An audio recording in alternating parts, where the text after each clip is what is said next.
Hello again, everyone. Edwin Learnard back once again. In this YouTube astrological segment, I'm going to be dissertating and talking about no air in a natal chart. And when I say no air in a natal chart, I mean no major influences, including, we'll talk about all the planets, the Ascendant and Midheaven, none of them being in air signs. Air signs, as most of you know, are Gemini, Libra, and Aquarius. And somebody has no air in their natal chart, it doesn't necessarily mean they have no communication ability or can't speak eloquently, but it could simply mean that it's just not emphasized or accentuated in their lives. This person may be somewhat skeptical and cynical regarding new ideas, innovations, new things connected with science and technology. A lot of times I think people have, if there's no air in their chart, they could be a little bit sometimes more methodical in the learning process. They might not really be the ones that really are enamored by conversation necessarily.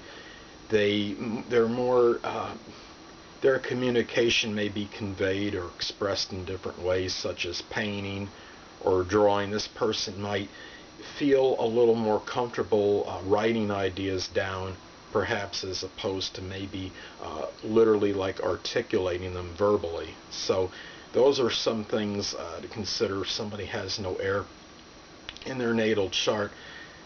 So I knew someone that figured prominently in my life many years ago, and I'm not sure of his time of birth, but he very well may have had no air in his chart. Now, the moon was either in Capricorn or Aquarius based on his birth date, but I couldn't get the exact time. And his ascendant may have been in an air sign, but my feeling is he may very well have had no air in his chart, and when he would speak, it would be very methodical. A lot of times, I think when people have no air in their chart, I talked about the skepticism over the new technology thing before, and he seemed like he retained a lot of things as far as possessions in the home for a number of years, and didn't really replenish them or replace things that often with newer items. And I wonder if that could have been at least somewhat attributed to perhaps having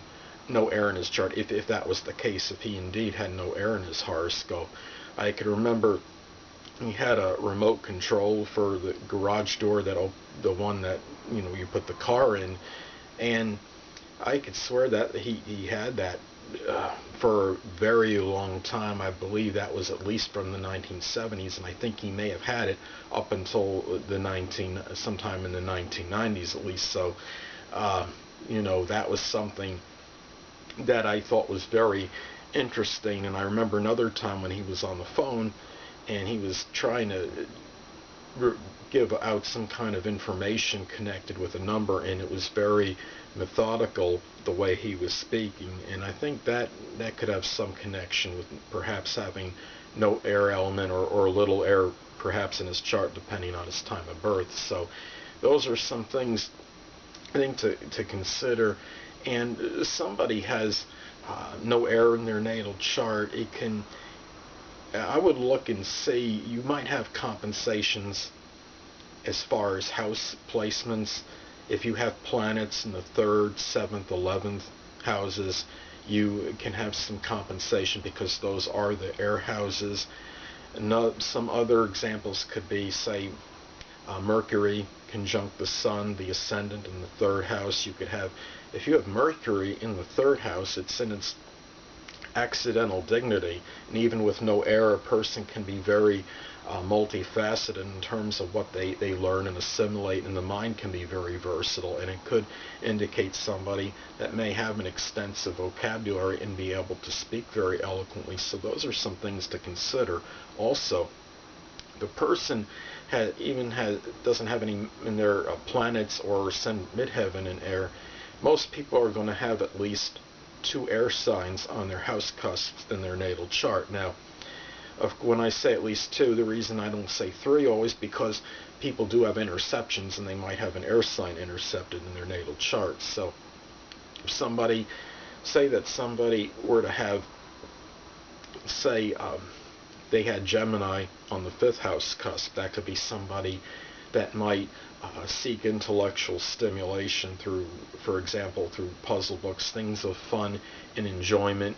Perhaps through romantic partner might exchange a lot of ideas between that person and the romantic partner. So there are certain things where even if you don't have any air in your natal chart, you're still you may not have planets or the ascendant or midheaven in it, but it doesn't mean you can't express air qualities in some other ways. Now, let's take another example. Let's say that somebody has Aquarius on the 9th house cusp. Now, this could be a person that might have a lot of new and different ingenious ideas connected with philosophy, so which is the 9th house, and the 9th house is also, as a lot of you know, it's connected with abstract thinking. So really, if I remember right, Albert Einstein only had one planet in air in his natal chart, and that was Jupiter in Aquarius in the 9th house. And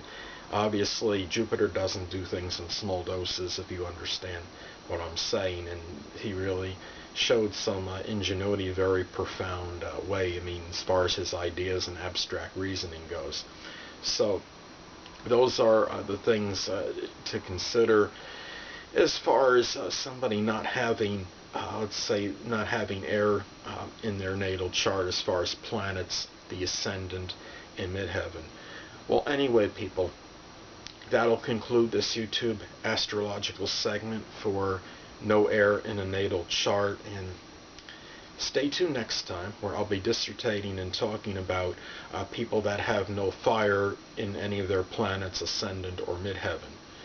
Two things I want to get with you on before I head out. Firstly, the stars may impel but do not compel. And secondly, never isolate any single astrological element, aspect, planetary placement, position, configuration, influence, or what have you, and make an analysis of a person, astrologically speaking, based on this alone, because a person astrologically is the sum of all their components in their natal chart, and not just one.